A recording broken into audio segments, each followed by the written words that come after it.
Hi YouTube, and this is JTrain997, and I'm back this time with my review of the Iron Man 2 movie series, War Machine. Of course, I've already reviewed the comic series, War Machine. And I just found this guy and picked him up. Something I did want to make a quick note about. As you can see, my arc reactor is red. There was the standard red arc reactor, and there was a few with blue in it. I don't really know if there's a huge variation there, or which one's rarer. I just went with the red one. Of course, War Machine comes with his 3 armor cards, launching missiles. Of course, you can see a missile here and a missile there. What looks to be 2 different Gatling guns, one that will fire the missiles and one to just pose, I believe is what they're for. Of course, you can see his base in there as well. Onto the back of the packaging, up here you have a picture of War Machine, over here a picture of Iron Man the Mark III, suitcase armor, and Inferno armor. And up here it says War Machine. This suit is modified by military technicians for Tony Stark's best friend, James Rhodes. What it lacks in the advanced weaponry of the Mark IV, it more than makes up for with an overwhelming payload courtesy of the Air Force. So, very nice to have this figure. I've heard good things. I don't know, I was a little let down by the comic War Machine's very stiff articulation, and just the design of this guy looks like he's going to be in the same boat. So that being said, let's pull him out of packaging. And here we have War Machine out of packaging. Well, let's get a quick 360 of him. As you can see, I had the belt of bullets attached from his back to his minigun, or Gatling gun, or whatever you prefer to call it. It takes a lot of doing to get that to actually stay. They're constantly popping out. I'll get to it a little bit more in detail later, but you can attach the belt of bullets to that, or the oversized missile launcher. That being said, let's bring his other Gatling gun, or oversized missile launcher out here. Of course, boom. You also get another missile with much less detail than this one. Don't really know what they're supposed to be, but it's the exact same kind of thing. Of course, he does have 2 shoulder mounts. You can put both of these on here at the same time if you really want to. Oh, you can see here the belt of bullets just popped off.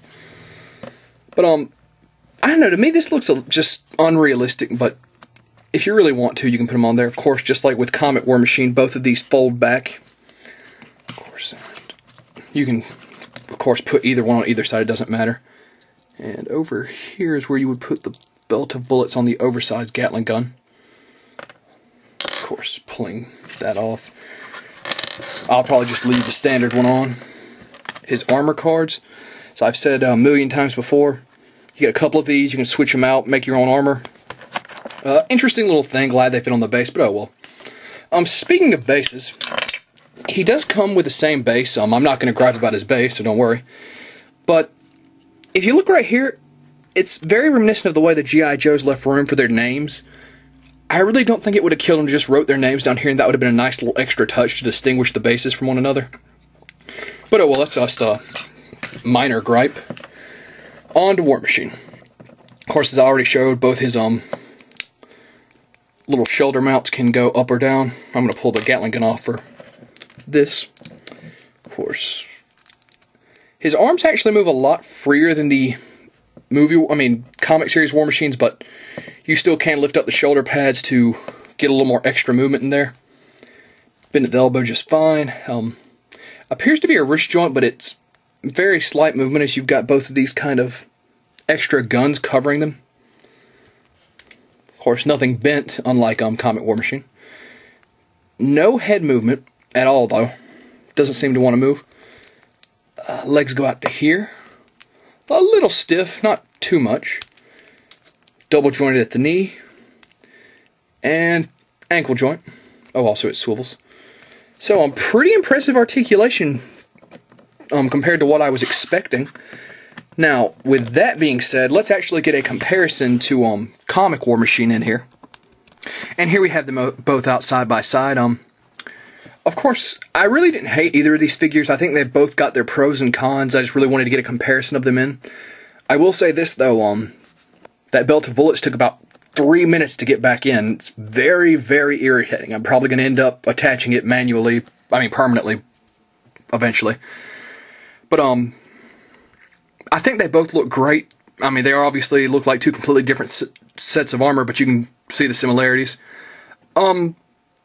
Honestly, I'd say they both warrant a pickup if you're a War Machine fan or an Iron Man fan. If you were just going to go with one, I'm kind of leaning more towards Movie War Machine. I just think he may look a bit cooler in the long run, although not saying this guy doesn't. So, Movie War Machine, he'll run you about $7 at most stores. Pretty nice articulation to have this design.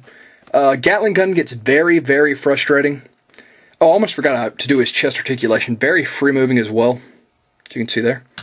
Forgot that earlier, just wanted to throw that in.